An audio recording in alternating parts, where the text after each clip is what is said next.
Hi, you are watching Voice of Canada and this is Sana Haroon. Sunday's final of Euro 2020 is boosting fandom to new heights, in part due to excitement over it lifting COVID-19 restrictions across Canada.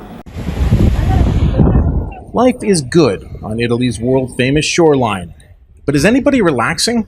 Not until Monday, or after Italy meets England in the Euro Cup final. Football has knocked the Royals off the front page of every newspaper. I'm nervous, yeah. It's just, if we win, I don't know what will happen. If we lose, then it's the same way. But I don't know, in my lifetime even, I never thought I'd see a final. To say these two football-mad nations are obsessing over this match would undersell it. England has its song, as well as the animal kingdom on its side. A Siberian tiger, meerkats, a parrot, and a pig all picked England to win. And that can't be a coincidence.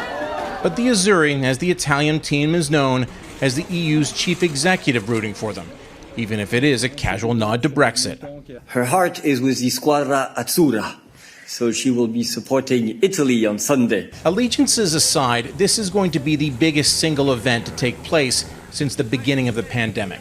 Wembley Stadium will have limited capacity, but even so, 60,000 fans will be in attendance. Back home in Canada, you can't drive around any major city without seeing flags. In Montreal, where COVID rules have been relaxed, bars and restaurants have been dreaming of an event like this to give a much-needed boost to business.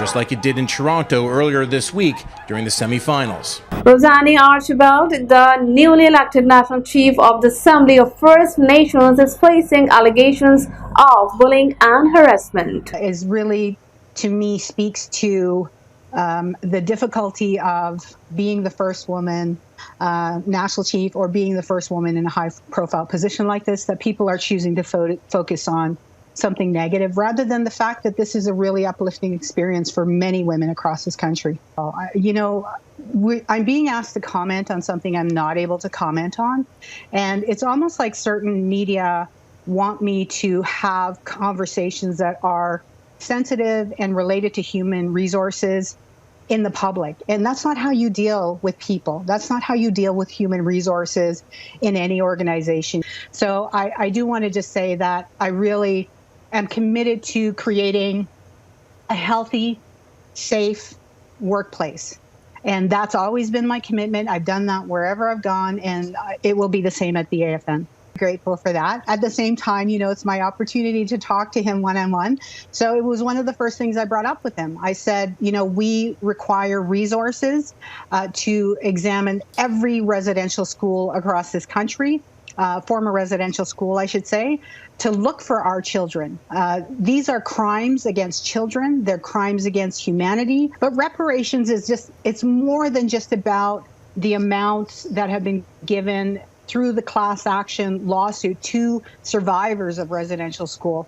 Our whole communities, all of our communities, our whole nations have been affected negatively by colonialism, particularly residential schools, and there has to be reparations for that. And what that would look like really is determined by each region, talking about their own experiences and what they see as the path forward.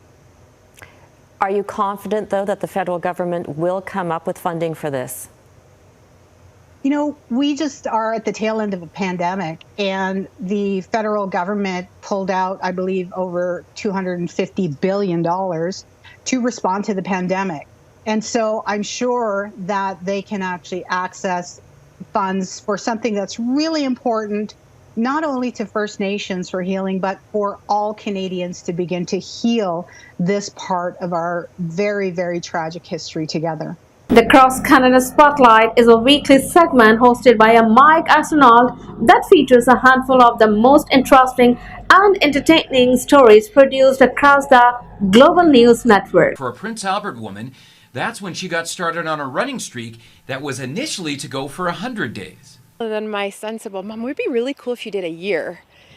To which I said, let me think about that, because that's a big commitment. So I thought about it a couple of days, and then I'm like, okay, I'm all in, let's do it. So Evans ran a minimum of a mile every day until she reached 365 days, and along the way, the 48-year-old physiotherapist inspired others to join her, like co-workers and her daughter Haley. It's so important to just take care of your health and spend time with family and just be close to those you love and take time out of your day to make them important and make them a part of your life. So I think it's nice that we get to spend extra time together throughout the day. Lisa and I and another coworker started working out every day in the gym, and she just has this way of when she says you can do something, you believe it. Looking back, Evan says there were definitely days that it was a challenge, especially with the Saskatchewan weather. But when she thinks about those days, these days, they are the ones that have changed her to remain active. Whether it's running or biking or any kind of activity is just really pivotal in health, physical health, mental health, a combination of both. And I think these COVID times have been trying for everyone, and that's really kind of come to light, is that connection to people and staying connected just gets the endorphins flowing and makes you smile.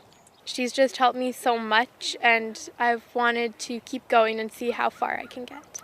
Lisa and Haley hope to complete a 5K event in less than a half an hour later this summer. The University of Calgary is ending a once popular program for oil and gas engineers. The school says fewer jobs in the industry have led to a big drop in demand for the course. At one time, Mustafa al-Assadi thought his future was in oil. Originally, I'm from Iraq, so when I came here in 2009, we're mostly in the back of my mind when I came to Calgary, it was all oil and gas. But in 2016, just 2 years into his career as a petroleum engineer, al-Assadi was laid off. The price of oil fell dramatically in 2015, and while prices have recovered, the energy industry as a whole is in the midst of an undeniable shift. In the heart of Canada's energy sector, the University of Calgary has taken note. The U of C is not alone in the city as it shifts its programming to keep pace with an economy in transition. Last year, SAIT launched a new school for advanced digital technology, a move intended to prepare more students for careers in tech. After struggling to find another job as a petroleum engineer, al-Assadi went back to school, training now in the U of C's new energy engineering program. I am hoping that I could find a different route, trying to look into the alternative energy and how can we change between the fossil fuel into the alternative energy as we all now committed to do this. As the energy sector transitions, nobody wants to be left behind. Toronto police officer Jeffrey Northrop was remembered for his unshakable commitment to his family and the city during a public funeral service held at BMO Field on Monday.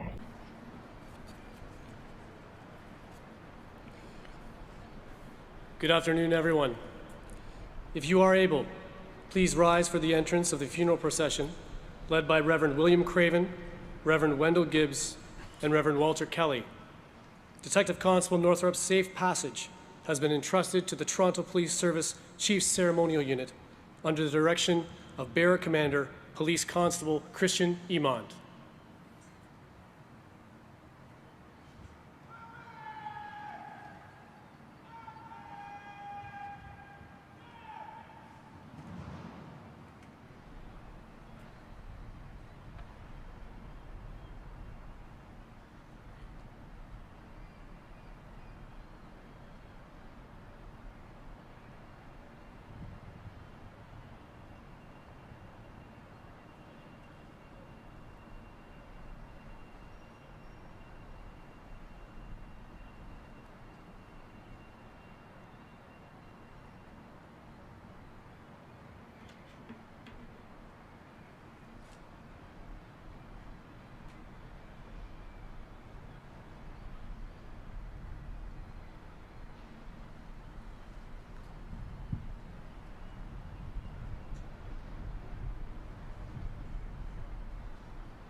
Multiple people are dead after a crane attached to a high-rise building under construction collapsed in downtown Kelowna, British Columbia on Monday, police said. A crane crashing to the ground in the heart of downtown Kelowna shortly after 11 a.m. on Monday.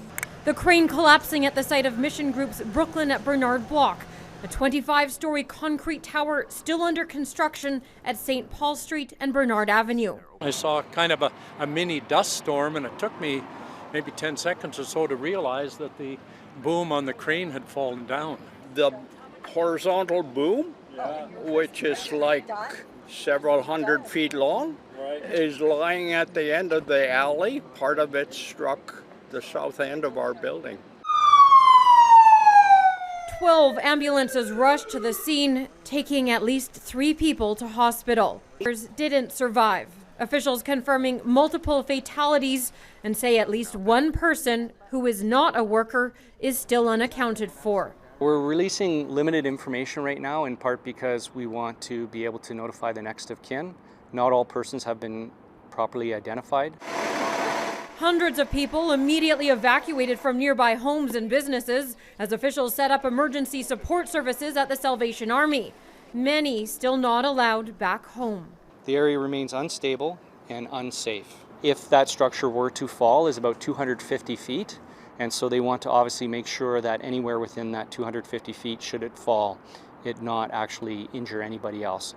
The city of Kelowna declaring a local state of emergency in response to the ongoing threat to people and property caused by the crane collapse. And officials are asking people to stay away from the area as they investigate. Researchers in Nova Scotia are baffled over the number of bats they are seeing. A decade ago, a fungus wiped out 90% of the province's bats. The disease spread across North America. Troubles, huh? Yeah, it's not going to survive. A little brown bat is forced awake by a disease called white nose syndrome, caused by a fungus that afflicts the mammals during hibernation. In the winter, without bugs to eat, the bat's future is hopeless. 15 years ago, the syndrome spread from New York State to the Maritimes, Quebec, and Ontario, which makes researchers surprised and excited by what they're finding this summer. Researchers hope bats are rebounding.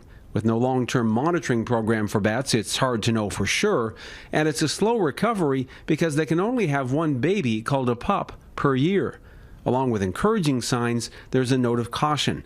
This bat researcher says the disease continues to spread west across Canada. These days of motion pictures, we've been conditioned to see them in a negative light, often as tiny monsters. But for farmers and foresters, Canada's 18 species of bats are actually free exterminators. The public to help the cause by reporting bat sightings.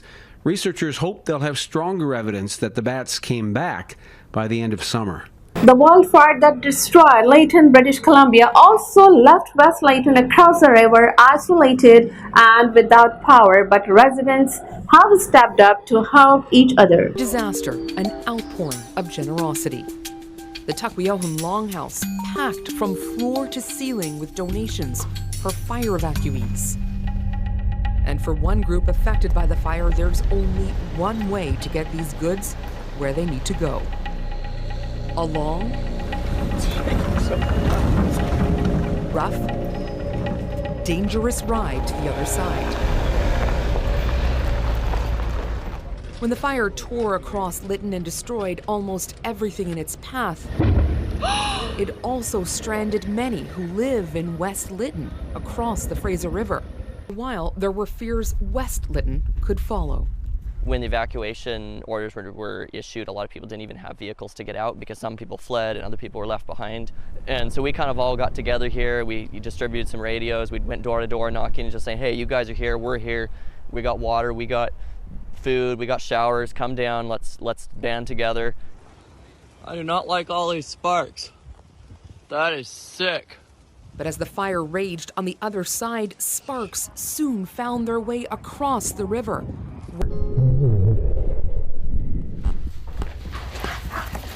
Truck's almost empty. It's time to head back before it gets dark. Crystal Hadza-Dimitriou is with the Spezem First Nation across the river. She's given up all her days off since the fire to help make this run. The head of a constitutional justice group that challenging public health orders in court admits it had Manitoba's Chief Justice followed in attempt to catch him violating COVID-19 restrictions. Even more stunning than the revelation in Manitoba's Court of Queen's Bench, the admission. Calgary lawyer John Carpe, head of a constitutional justice group challenging Manitoba's health orders, admitting he had the presiding judge, Manitoba's Chief Justice Glenn Joyal, followed in an attempt to find him violating health orders. It all pivots around a high-profile constitutional challenge of Manitoba's public health orders, brought by the Justice Centre for Constitutional Freedoms on behalf of several Manitoba churches.